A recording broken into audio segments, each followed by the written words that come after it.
What's going on, guys? Another knife review here for you. This is of the Cold Steel Rajah II.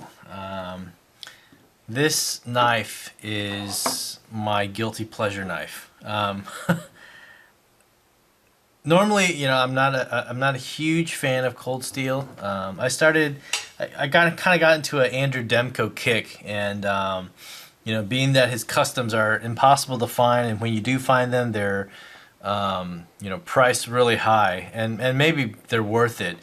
But Andrew Demko's Triad lock has always been on my radar, and I love the idea of being the strongest lock. And the one thing I kind of hated was that his design, being that he's employed by Cold Steel, he's bound to Cold Steel, and Cold Steel. They come out with really cool design. I mean, this is a Demko design, but everything is outsourced to, I think, Taiwan or China, and well, this one is at least made in Taiwan. But their blade steel and their handles material typically is either some kind of peel ply G10 or this grivery. So basically, like a reinforced FRN, maybe. Material. So kind of cheap materials, and then the blade steel, I think I said, was AUS 8.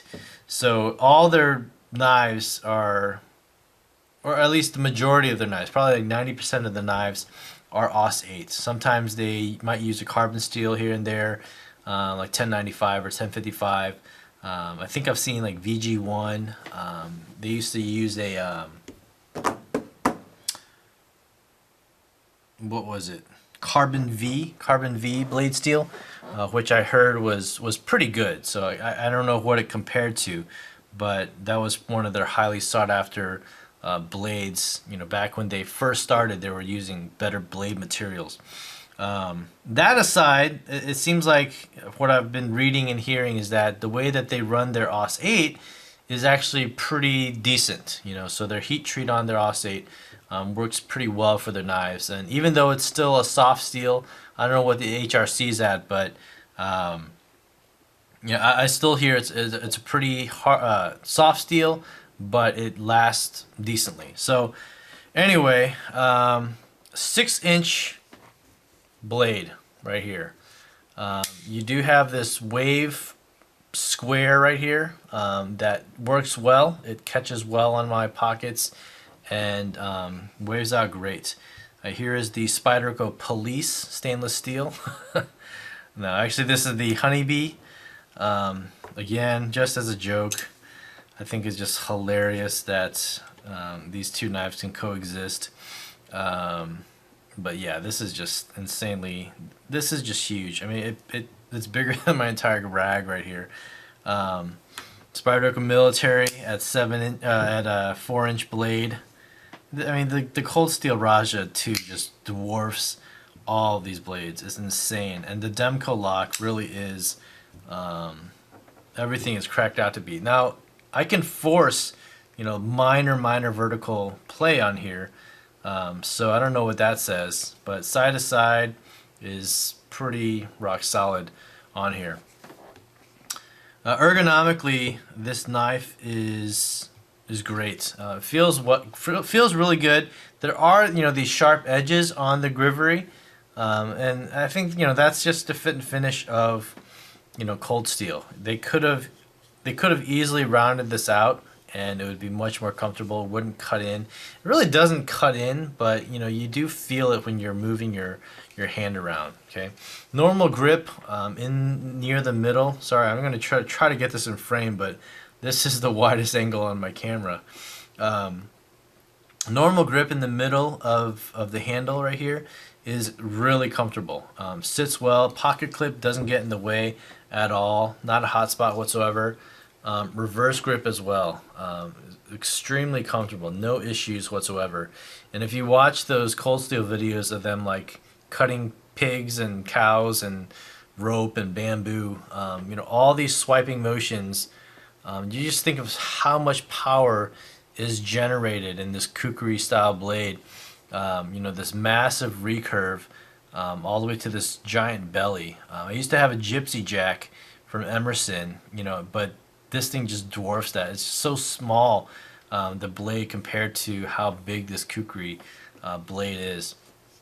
So if you just think about how much power is generated as you swing full speed, into this belly right here, it's just gonna cut through everything. And this is a full flat grind, and it actually at the edge comes relatively thin, for the size of this blade.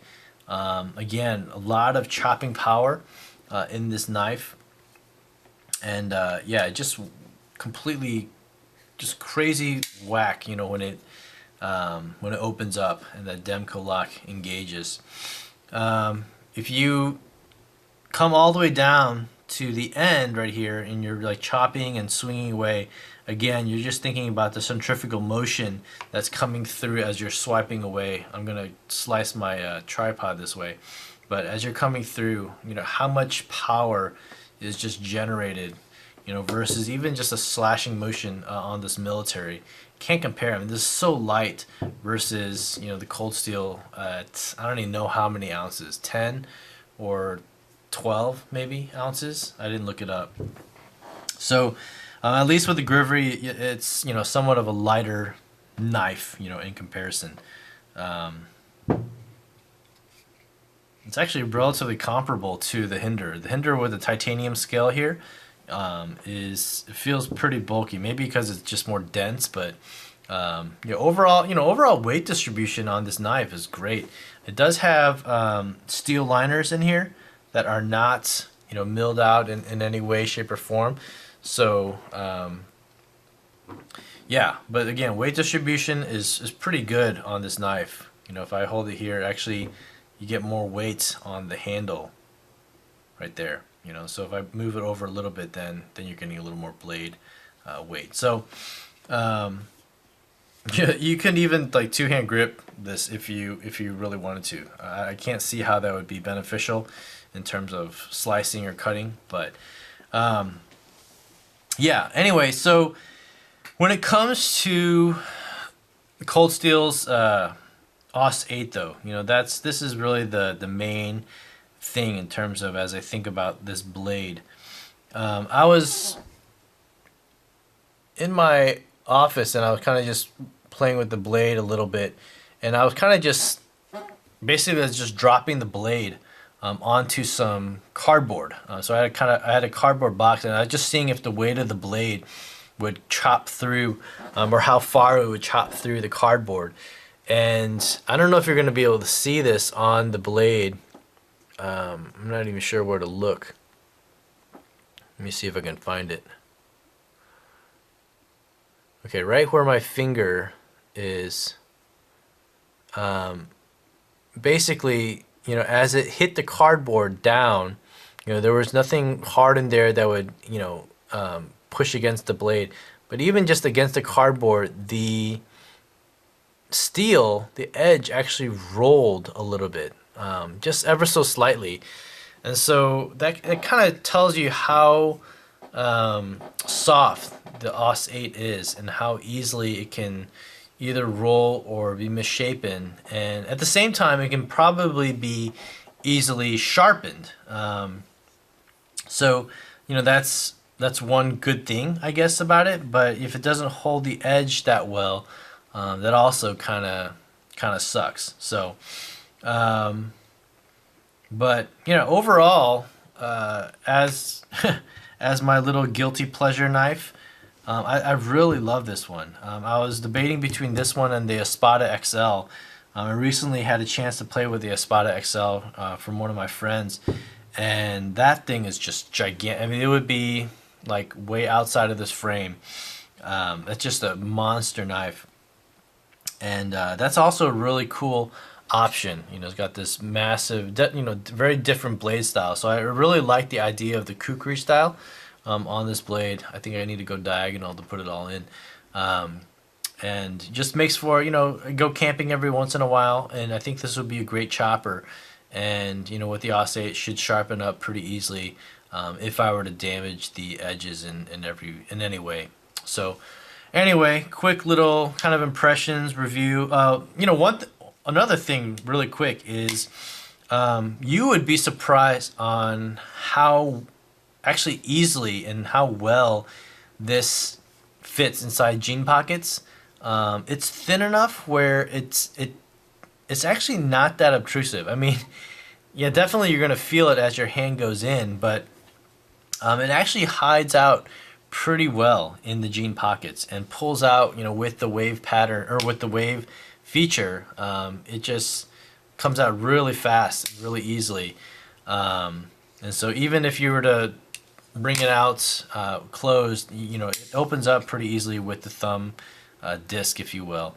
So yeah, I was actually very impressed with a knife this size. It can fit inside your pocket pretty easily. Although this much of the knife is sitting outside of your pocket. So if you don't have a shirt to cover it, then yeah, I wouldn't walk into a precinct with this thing and you cupped to your pocket. So all right. Anyway, so that is the Cold Steel Rajah II. The Rajah III is a much smaller blade, and the Rajah I don't know if it's discontinued, but it's got like stainless steel bolsters and I think G10 on the handle, so much more expensive knife. But so anyway, that's what Cold Steel Rajah II. Let me know what you guys think in the comments down below. Guys, thanks for watching, and I'll see you on the next vid. Take care. Bye.